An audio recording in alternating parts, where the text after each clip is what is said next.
नेपाळमधल्या महाप्रलयामागे चीनचा हात.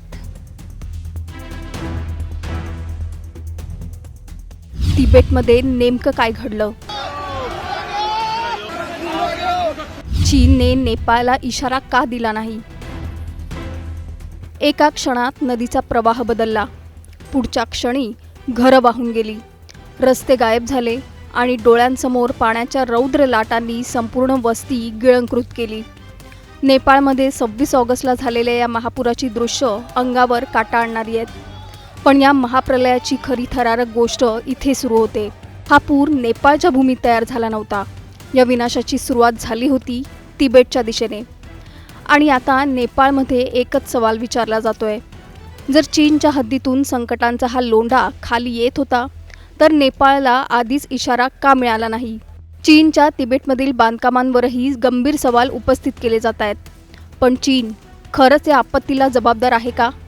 की निसर्गाच्या एका अनपेक्षित तडाख्याला आता चीनच्या नावाची जोड दिली जाते? नेमकं काय घडलं 26 ऑगस्टच्या सकाळी आणि या महाप्रलयामागचं खरं सत्य काय आहे? जाणून घेऊया या विशेष रिपोर्टमधून. त्यासाठी हा व्हिडिओ शेवटपर्यंत पहा आणि टाइम्स नाऊ मराठीला लाईक, फॉलो आणि सबस्क्राईब करा. 26 ऑगस्टची सकाळ. नेपाळच्या रसुआ जिल्ह्यात लोक नेहमीप्रमाणे आपल्या कामात व्यस्त होते. अचानक तिबेटच्या दिशेने आलेल्या प्रचंड पाण्याच्या लोंढ्यानं भोटेकोशी खोऱ्याला अक्षरशः गिळंकृत केलं. तिमुरे, सॅफ्रुबेसी आणि पुढचा नदीमार्ग. काही मिनिटातच सगळं चित्र बदललं. पण धक्कादायक प्रश्न इथेच सुरू होतो. जर हा महाप्रलय सीमापार सुरू झाला होता तर नेपाळला आधी इशारा का मिळाला नाही? कारण उपलब्ध अहवालानुसार नेपाळच्या अधिकाऱ्यांना पूर देशात दाखल झाल्यानंतरच त्याची माहिती मिळाली. आणि म्हणूनच आता प्रश्न फक्त पुराचा नाही आहे. प्रश्न आहे की पूर्वसूचना का मिळाली नाही? उपलब्ध प्राथमिक माहितीनुसार हा साधा पावसाचा पूर नव्हता.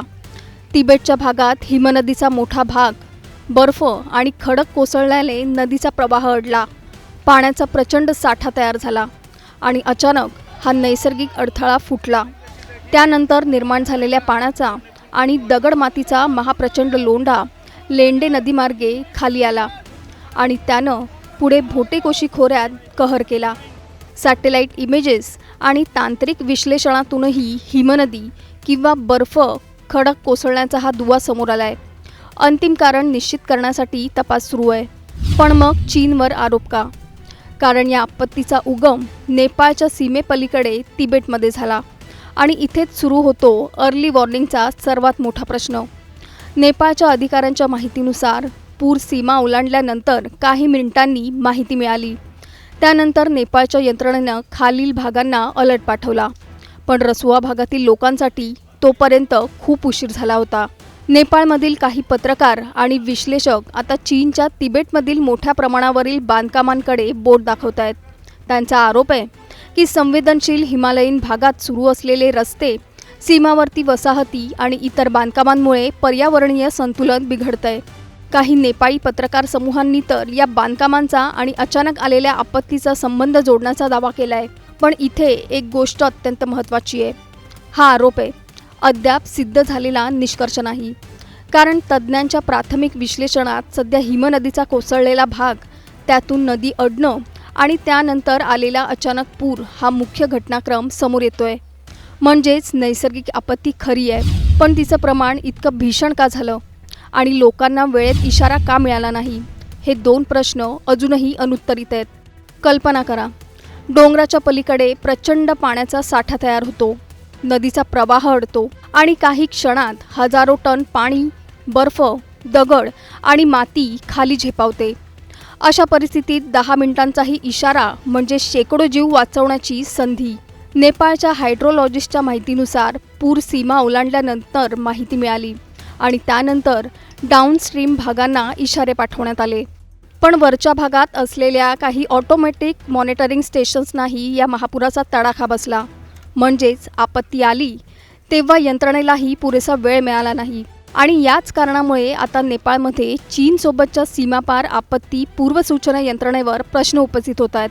नेपाळ आणि चीनमध्ये आपत्ती व्यवस्थापनाबाबत सहकार्याचा करार असतानाही प्रत्यक्ष रिअल टाईम माहिती किती वेगाने पोहोचते?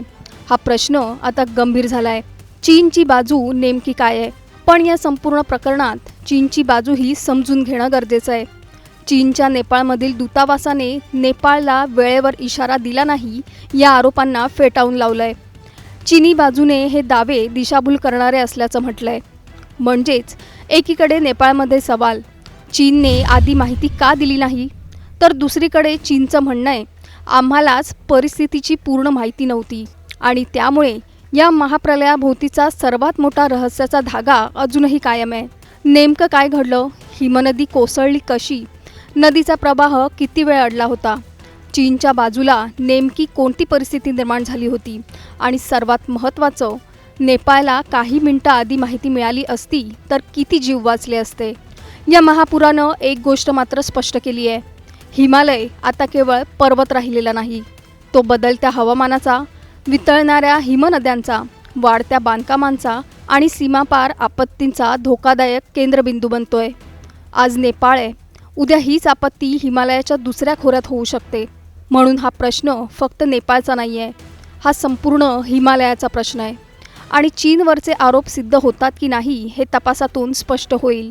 पण वेळेवर माहिती शेअर न झाल्याचा प्रश्न मात्र दुर्लक्षित करता येणार नाही. नेपाळच्या भोटेकोशी महापुराची ही कहाणी अजून संपलेली नाही, कारण आता सुरू होणारे या आपत्तीच्या खऱ्या कारणाचा शोध. तुम्हाला काय वाटतं?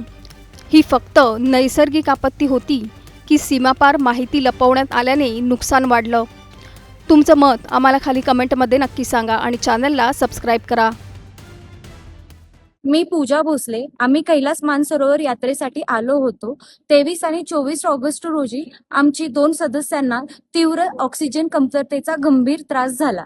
त्यामुळे आम्हाला 25 ऑगस्ट रोजी मानस सरोवरच्या 15,000 फुटावरून तब्बल 800 किलोमीटर प्रवास करून 9,000 फुटांवर असलेल्या जिलॉंग शहरात ऑक्सिजन सपोर्ट सहित खाली यावे लागले. 24 ऑगस्ट रोजी सकाळी 10 वाजता इमिग्रेशन पार करण्याचे नियोजन होते, परंतु महादेवाच्या कृपेने आम्ही तेथे पोहोचलो नव्हतो, ज्यामुळे आम्ही नुकत्याच झालेल्या भयानक परिस्थितीपासून थोडक्यात बचावलो, कारण तिथले इमिग्रेशन कार्यालय पूर्णपणे वाहून गेले आहे.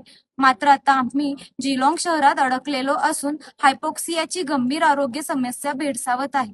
येथील जिलॉंग शहरातल्या डॉक्टरांनी आम्हाला पुढील उपचारासाठी तात्काळ भारतात जाण्याचा सल्ला दिला आहे.